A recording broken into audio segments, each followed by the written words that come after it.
Right, we're in a real treat now. I'm going to introduce you to Ampika, one of the original ladies of the Housewives of Cheshire, who's going to be introducing Leanne to you, but I'll hand over to Ampika first. Thank you. Okay, thank you.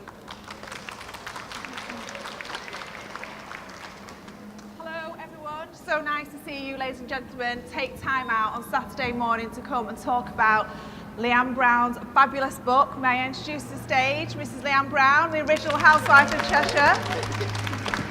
Well, anyway, standing there then, waiting for you to introduce me. So, we've got so much to talk about, haven't we? It's a brand new year, a brand new you, and we've got a brand new book out to celebrate it. We have. So I don't know if anyone out there has already bought Leanne's book, but we'd like to ask you some questions about the journal, your inspiration behind it.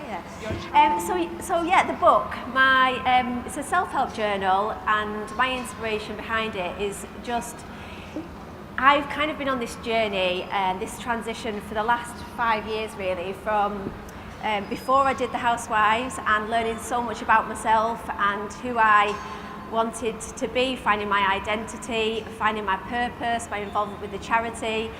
And I think so many of us come across different hardships and obstacles in our life, as you have experienced. Everybody has, and have to get some grit to get through it, hence the title. And for me personally, I was involved in a very long relationship with a friend who was supposed to be a friend, and it was really hurtful for me. And coming through that was a difficult time, but it made me really take a step back and realise my true authenticity of who I wanted to be. And coming away from the show, I really wanted to absorb myself into things I was passionate about. And it was actually, I started writing quite a while ago, just different things that when I read books and things that had resonated with me, things I'd learned through getting involved in meditation, different parts of nutrition. And I think we've all been involved in friendships that have been difficult sometimes. You know, has anyone ever had that friend that gives you that backhanded compliment, or there's like a group of you, but there's always one of them that kind of might insult you and then laugh afterwards like it's a bit of a joke, or the ones when you tell them really good news and you can see it's written all over the face, they're just not happy for you. I call these the light vampires. Hello. These are the ones, the people that I've realised I don't need in my life anymore, and the people that are true and are the true friends in your life, such as the lovely Ampika, are the people that elevate you and encourage you to do well, and they're so pleased if you have any good fortune or good news, and they can't wait to help you along with that and push you out of your comfort zone. So that was a massive lesson for me, but again, it's about being finding out them people, and that was why it was worth it. I found your book actually very interesting to read. I took some time out at Christmas time. I buggered off on a plane on my own. You did? Very adventurous, all the way to the Maldives, and I spent a week in the Maldives just reflecting, finding me, and I took Leanne's book away with me. And it's difficult to read Leanne's book because I know a lot of Leanne's journey and we're close friends, but I wanted to see how it would be if I totally removed myself from you and just read it as someone who didn't know you. And I found it inspirational. It was short, bite-sized pieces, a lot of things that have happened, experiences happen to all of us, and it's just short snippets of how to get that willpower motivation to dust yourself back down and get yourself back on the ladder. Definitely. The fundamental girl code is the first section of the book, and it's all them little things that girls, so often we tear ourselves apart. We're so judgmental on ourselves when we look in the mirror, and we, like when we're a child, we look at ourselves, and ever seen babies kiss the mirror because they see their reflection and they're just so pure, they have no judgment on themselves. And as we grow up, we see flaws, or we look at ourselves and we don't actually see ourselves, and really look into our own, look into your eyes and look into your soul. And my book, it's a journal, so it's about writing affirmations down, being aware of the bad things that you tell yourself, write them down, and then counteract it with the good things. And even if you don't believe it at first, even though if you find it really difficult to say, I love myself, or I am lovable, or I am powerful, or I am strong, I am safe, I am unstoppable. All them things, it's as easy to believe the bad things as it is to believe the good things. And it's just so often we get in a habit of just telling ourselves these things, and we can reverse it, and it's all about your mindset. And that's one thing I've learned so much about. I went to Anthony Robbins' seminar. I don't know if anybody know who Tony Robbins is, and it was a bit of a breakthrough experience for me. And I walked on fire, I walked on hot coals. I mean, if somebody said to me, you're going to go to Anthony Robbins and walk on hot coals, I would have never believed it. I thought, they're crazy. So going back to your book, Leanne, how long did it take you from having, oh gosh. So loud, isn't it? How long did it take you from originally having the idea to actually having the finished product? And what was your inspiration behind it? I want to know what actually made you think, right, I'm going to put this pen to paper, I'm going to do it, and I'm going to have a time frame. It was probably about 12 months. I'd started writing just little bits and pieces. I actually started writing an autobiography at first, and it was on a computer, and I'd written about 10,000 words, and my computer crashed and I lost it all. And then, it was a crystal healing lady of mine, actually, that I don't know if anyone's had a crystal healing. It's like a spiritual kind of treatment where they use different crystals on your body. So I've always been quite spiritual. And actually, when speaking to her, she sat me down and she said, I can see you signing books. She said, you need to write, I can see you signing books. And that must have obviously planted a seed in my head. So when I was reading different things and absorbing different things from experiences that I had, I just kept writing, and over the course of around 12 months, coming back and forth to it, to the end of it, and just obviously getting involved in the charity, coming away from the show. I was in a bad place mentally, and I wanted to just absorb myself into getting something good out there, and something I was passionate about. And I went to, obviously with the Africa, I don't know if anyone, there's a stall out there called One Woman at a Time, and that's a charity I'm heavily involved with, and that was something that I got involved in after doing the show, well, towards the end of the show. And I actually got in touch with a lady, Jean, who did my hypnobirthing for my third child, Lola, who's sat on the front here. And I was so passionate about hypnobirthing as well, and I wanted to spread the word. And when I spoke to Jean, she told me she'd been to Africa, and she'd been working with another charity that was working with women, young girls that are subject to female genital mutilation, forced marriage, gender-based violence. And having 3 girls of my own, it just resonated with me, and I really wanted to use my profile to be able to spread the word and raise awareness about this. It's just the most horrific thing. And if you don't know what FGM is, it's when the female genitals are removed to control the sexuality. There's no other reason for it. And the men can have up to as many wives as they want, and they're forced into marry somebody. These young girls are at like 13, 14, forced to marry a man old enough to be the grandfather. It happens as young as the age of 7 in some countries, and it's happening in this country as well. And just to be able to raise awareness, our charity sponsor girls to provide them to get an education to prevent them from being caught and sold. And it's actually their own families. Can imagine your father and your mother wanting you to go off and get mutilated and then sold to somebody who's old enough to be your grandfather. It's just uncomprehendable. Like, who would want to do that to a child, let alone your own flesh and blood? So that is just something that really resonated with me. When Jean told me, I really wanted to get involved, and I really wanted to go to Africa and see firsthand what the girls faced, what the struggles were. And that was the most humbling experience I've ever had in my life. It's incredible. So where does the money go to, Leanne? So from the FGM charity, where does the actual money go to? Is it to rehabilitate people that obviously have had the operation, to reverse the operation, or do you actually sponsor a child? Or is it about the education to spread the word, to make people realise that it's not acceptable, and to educate the parents not to allow their girls to be subjected to this? It is about education. It's about teaching. It's that culture that it's so unnecessary and it's so dangerous. I mean, it causes infections, it causes problems in childbirth, it causes death from excessive bleeding. And the charity, our charity supports girls, it sponsors girls to get an education. Yeah. We're also helping a refuge in India. India's one of the most dangerous places to live if you're a woman.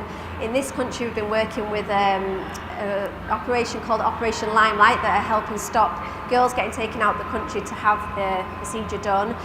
And we do. There's lots of different things that we're involved in. And you're doing a charity walk, aren't you, over the Great Wall of China this year as well? Yes. In aid of raising money and awareness for FGM. Yeah. So if anyone is interested in finding out more details about Leanne's charity, Yeah. Jean's here as well, so you can both talk. No, and Jean's help. not here. She's She's not on here. a training course for EFT. It's an emotional tapping therapy, which helps the girls as well. Don't know if anyone's heard of that. But if anyone's interested and wants to find Yeah, out or help it's over support, there. Leanne's going to have a fabulous, glamorous Cheshire-style ball this year as well. Yeah, May the 17th, we're holding the ball at the Mere Country Club in Knutsford. And we've also got a family fun day organised that's been organised the first weekend in July at Winslow Hockey Club. And there's lots of interesting ways you can raise money. There's actually one of the girls that's come today with the charity stand. She's actually been making reusable sanitary towels to take over to Africa. I mean, I don't know if there's actually period poverty is something that's happening in this country as well. But these girls are in Arnside actually, and they're hand sewing these reusable sanitary towels because it's just things that you take for granted so much. Like, they just don't have anything. They miss school, they can't go out anywhere, and they have to use leaves and newspaper, and they're things that you take for granted. That's why it's just been so humbling to me, coming from Housewives of Cheshire, that glamorous kind of like lifestyle that everybody kind of, it's very judgmental on you, or you've got this or you've got that, and you are a certain person, and without actually knowing anything about you. So it's been such a humbling experience to me to be able to just absorb myself into this and really find my true identity. I feel like I've really found my purpose in life, and that's a little bit about in my book about that as well. I just wanted to. So there's Jean. That's in the hospital. That's one of the girls that we sponsor. So the younger girls, obviously, is to get an education, but you can also sponsor girls to get nursing education, because in them areas there's no running water in the hospitals. We went round to see the babies that had just been born, and went to the loo, and there's no running water. They've got like barrels of water. It's just crazy how babies survive over there. And it's just such an amazing experience. This is our accommodation where we stayed. It's not very desirable, but there was a few funny moments along the way, a few very memorable moments in Africa. One of them, I don't know if any of you have been to any countries where they have toilets there is no white toilets, there's just a hole in the floor. And this and a bucket of water. Oh my, not even a bucket of water. This one that I went to, I stopped along the way, and I said to Jean, do you think there'll be a toilet in this cafe? It was like a little shanty town. So I went through this cafe thinking I'm going to see this toilet and I'll be able to like have a proper wee on it. And then I went in this little shed and there was all flies buzzing around it, and it was like the most awful thing. And I had to squat over it and aim and fire, and I had all these flies buzzing around my backside, and I've been taking malaria tablets, but they'd not quite kicked in. So I absolutely panicked, thinking I'm going to get stung by a mosquito, I'm going to get malaria. So I start wafting the flies away from my backside, and I end up weeing all over my hand. So it wasn't pretty. But it's so glam, isn't it? But sorry, just going back to the book, Leanne, because I forgot to wrap it up with, if people, because I know that you've had 2 deliveries and the book has literally sold out even before it's landed in the country. If anyone is interested in buying your book and your journal, it's half a self-help journal, and the second part is basically you writing down your own thoughts, your own manifestations, your own dreams. Yeah. Where is that available? Where can people buy it from? It's online. It's girlgotgrit.co.uk. And journaling has helped me so much, just every single day. Like, my friend got one, and she said, well, I've not started writing in it yet because my life's like, I just don't feel good about myself. And I'm like, that's when you need to write in it. When you're not feeling good about yourself, write your goals down. It spurs you on. Write your affirmations down and tell yourself every single day, because it will keep you on track and reaffirming everything that you want to achieve in your life and your goals. And yeah. Do you know, the beautiful thing is about friendship, and I shouldn't really say this, but when we were filming Housewives, do you remember that scene where we went to Barcelona and I was feeling on an all-time low, didn't like myself, I was having a fat day, I was just feeling genuinely miserable. And Leanne took me, I never forget, took me to the toilet, said, look in that mirror there, Ampika, and tell yourself that you love yourself, and I just couldn't do it. Do you remember we spent half an hour, and it's those times, those moments when you need to get that journal, and you sometimes just need a big pair of arms around you, so you start to feel the love. So I cannot tell you enough about this journal. It's a fantastic book for self-help, positive affirmations, feeling good about yourself, and now I can stand in front of that mirror, Leanne Brown, you can't say. High so five. Sometimes we all need a little bit of a pick-me-up and a good friendship. I will just finish off by, are we nearly done? Is that why she's... No. Oh, right, I thought I could, when you went, go back to your book, I thought we were nearly done. I was panicking. I wanted to show. I just want to go back to the Africa because I've got a little clip to show you. Some things that had, some amazing things happened, but this particular thing, Lenka got on camera, my friend Zao came with me on the front, and just to actually show you how little these, the girls have some, we were travelling and we'd stopped off on the side of the road. Some of Jean's friends were there, and they had us got out the car and they dressed us up in all this gear, and they were dancing at the side of the road, and all these school children started coming out. And Lenka said, look at that little girl, look at her school shoe. Her toe was popping right out of the end of her school shoe. And I was like, we had all our cases in the back, and I had some of Lilia's old school shoes. And I said, I've got Lilia's old school shoes, they look around the same age, I'll have a look. And we called her over, and this is what happened. Oh, there you go. Is there any sound on it? This little girl's shoes were broken, so Leanne had some spare ones in her bag, so she's just given it to her. So cute! Okay. Watch out.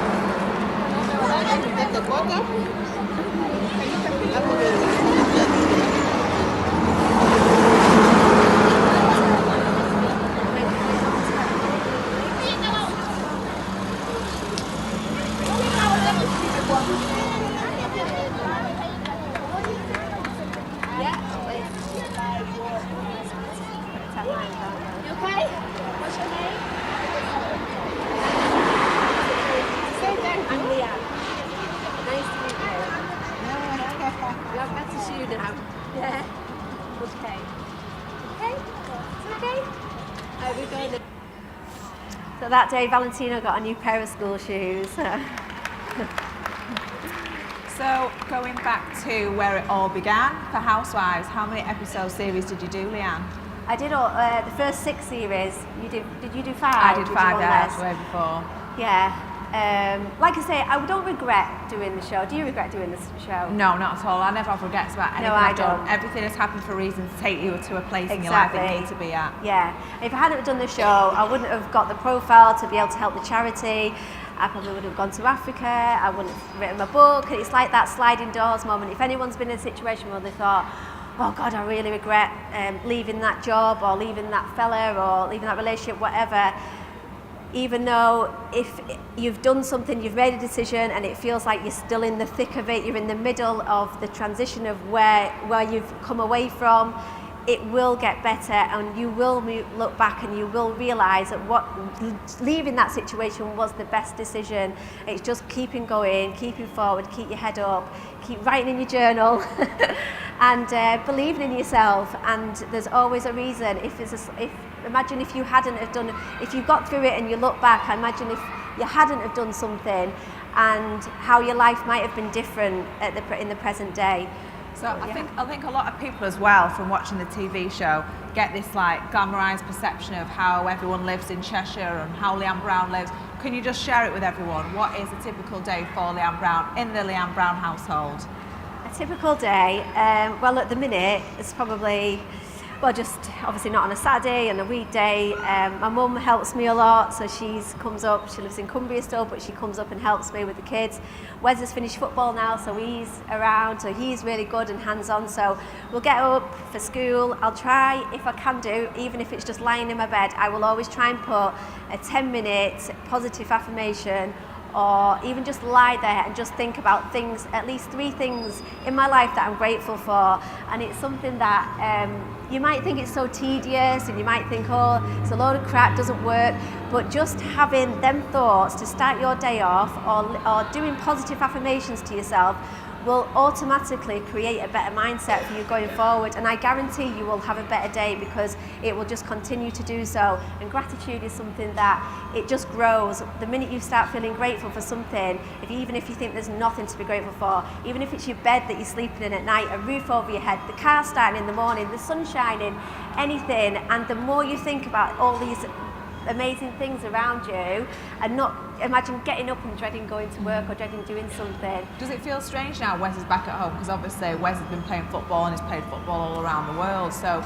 you haven't had as much home time with him as you'd like to. So now it feels strange, I guess, because you're not part of Housewives, you've got more time, your husband's at home. Yeah. So how does it feel like the balance in the household with 3 gorgeous children, mum, hubby, yeah, dog? It's great, actually. It's good having him home, and I was a little bit worried about him coming back full time and being around and getting under my feet, but actually Wes has always been a hands-on dad, and when he was in Sunderland for 5 years, he moved there and he was only home twice a week, so being at home without him full time was actually, we're living kind of separate lives, and when he came back, I was really worried that I was going to be like, not having this. It was the make or break for us, actually, and it just made our relationship better, and I've realised that we actually are better when we're together. You know, like sometimes people say, oh, that the husband works away, and it works because obviously absence makes the heart grow fonder,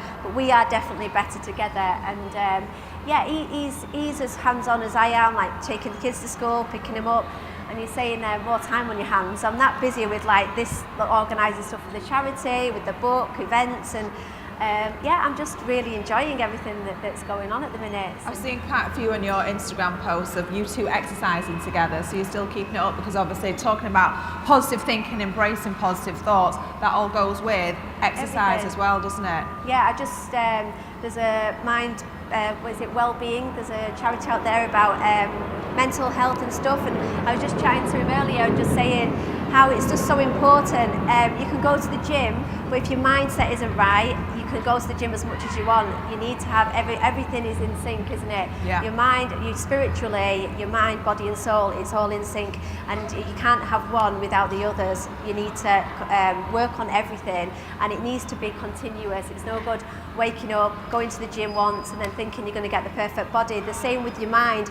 You can't just think, oh, I'm going to do meditation one day a week and it's going to be okay. It's repetition, it's constant. You need to keep at it, and the more you do it, the more you will see that once you start getting into meditation, you're clearing your mind. It's like pressing a refresh button on a computer, and you'll find that not only is your mind you have so much more clarity, you'll start to get new ideas flowing into your head, and you're just so much calmer. And I can't stress enough, this has been clinically proven and it does work. And people say, oh, I can't do it, I've tried it.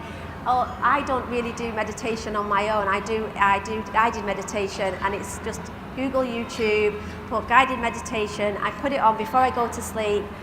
Sometimes it's an hour, sometimes it's 40 minutes, sometimes it's 2 hours, and I just have it on my phone, side of my bed, and it sends me into a lovely sleep. And in the morning, I just try and do them affirmations, or 10 minutes, like positive affirmations, just to wake up with. So talking about being positive, who would you say is your like role model? Who would you say is your idol who you could share with us, and like the reasons why?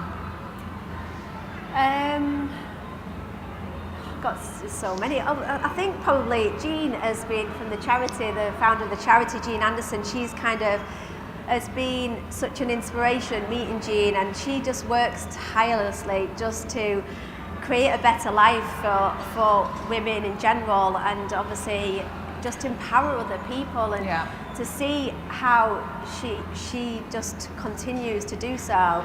It's just so inspiring. I mean, so many people are inspiring to do with charities and stuff. There's like I said, Amika George, she's now campaigning to have free periods in the UK.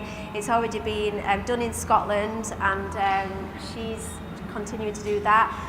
The other day I was looking at, it was a Facebook thing, and it was a lady from somewhere in Africa, and she designed a solar panel a school bag with a solar panel inside of it, so these kids can go to school with this backpack instead of plastic bags, and then they come home, and because it's solar panel, they have a light to study in the evening. And people like that just are so inspiring, and seeing people that have so little but are able to give so much back. And we just genuinely don't know how lucky we are to be in this country. So what are your top 5 tips that you can share with everyone then? Top 5 tips that you can't live without? Just what? In daily life? Yeah, daily life. Obviously it's got to be things I've written in my book, isn't it? Declutter, part for a chapter in my life. If your house is cluttered and you're not organised, then you'll find your brain is more cluttered, and you'll be surprised when you just do like one drawer at a time or one wardrobe at a time, and as you do it, you'll find so much more clarity, you'll feel good, and then you'll want to work on yourself more. Exercise, such an important thing. It creates endorphins, like happy endorphins in your body. Even if it's just walking the dog. My mum does a lot of walking every day. She's good at walking the dog, so I'd rather go to the gym, she can walk the dog. So exercise, just food, what you put in your mouth is like 70% of like healthy diet is just very important. What did you say, 5? Meditation, obviously, as we've just been saying about how important it is, and affirmations, just telling yourself good things that you would tell somebody else, that you would tell your friend. Tell them to yourself. As hard as it may seem, it's harder than you think. But if you compliment your friend, compliment yourself. She's wrapping us up. So I'm sure there's lots of questions that people would like to ask out there to Leanne about a book or a journey, or any personal questions about housewives or anything really personal. Don't be shy, put your hand Not up, too personal. and we have a lady going around with a microphone. So there's a lady at the back there who'd like to ask a question. Have you got anybody that you would say has inspired you, or a mentor that you have had that has really helped you on your journey to becoming who you are now? Yeah, definitely. I'd have to say my mother.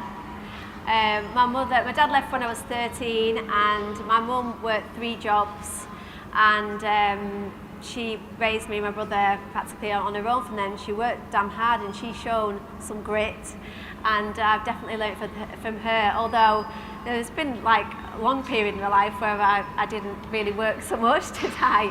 Well, I did work, but I was actually a table dancer when I met Wes, and so I've come a long way from that. And then I did beauty therapy, and then I had my children, and then it wasn't until the last 5 years that I got into doing my own. I did my own business as a children's wear company, which didn't work out, and it was just another part of my journey that I learned a lot from, and then moved forward to get me to where I am today.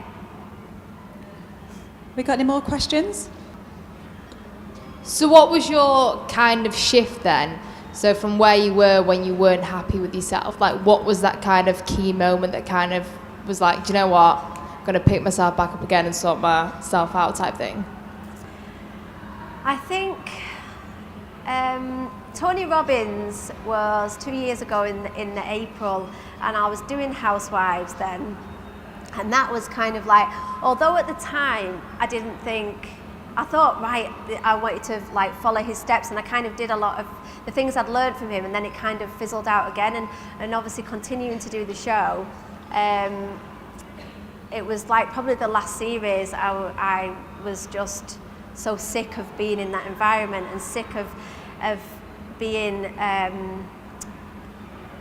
just my mindset was so low, and I just didn't like the person who I was. And obviously there's like the public backlash when you're on the show, which you obviously expect, and even though it was so frustrating because the show is, they just show you the bits they want to, and they portray you the way you want to, and it can be so upsetting at first when you're putting yourself out there, and you get all this abuse of people, and you know exactly what you mean, what I mean. And I've grown very quickly to have a thick skin and not let that penetrate me.